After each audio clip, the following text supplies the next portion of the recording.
I want to thank you for joining us again for another episode of Sermon Highlight. Today I'm here again with our pastor, Dr. Harold Thomas III. So I want to thank you for coming back here and sharing with us the highlights, the main points of the message. Your message today, the title was Open Heaven's Door.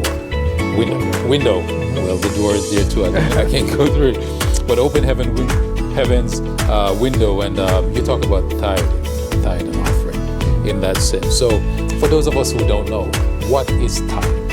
Tithe. The tithe is 10% of all of our incomes. God made a covenant with his people and asked that if they return all that he blesses them with, just return. You're not paying, you're not tipping.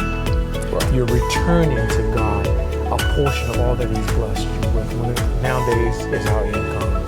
Okay. And you also mentioned that tithe is what?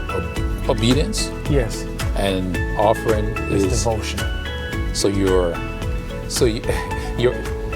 is an act of obedience to return your tithe. Yes, sir.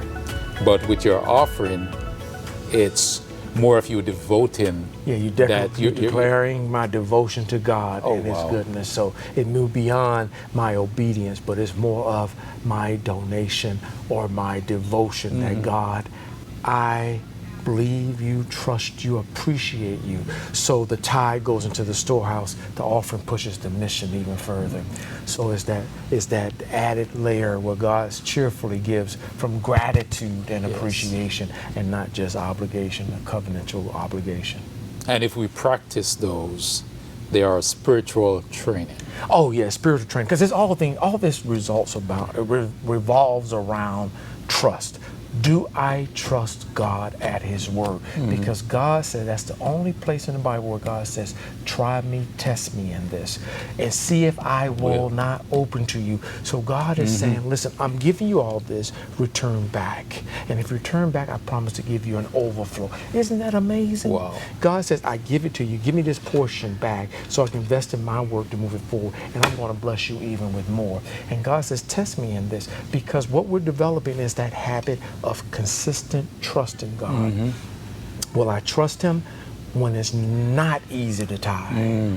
Will I trust him when it seems impossible to tithe? Because we're developing the habit of trusting God. So in the future, when Revelation tells us in Revelation 13, there's a time that's going to come in this world that it will declare whose side you're on. And the enemy is going to create powers and position that those who do not have the mark of the beast cannot buy nor sell.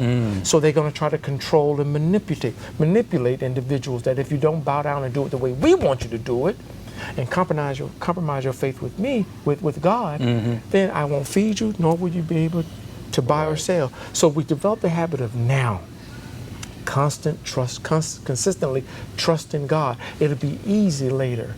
And so God, it's about trust. Do I trust and believe God at his word?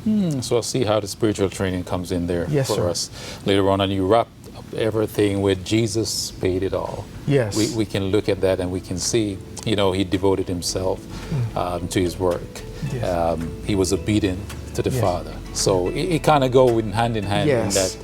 And it's impossible. If we can't trust God with 10%, how would we say we're going to give our whole heart? Yeah. But God gives 100% of everything he does for us. All of it. And that's amazing. And then the tithe and blessing it doesn't always come back in money for money.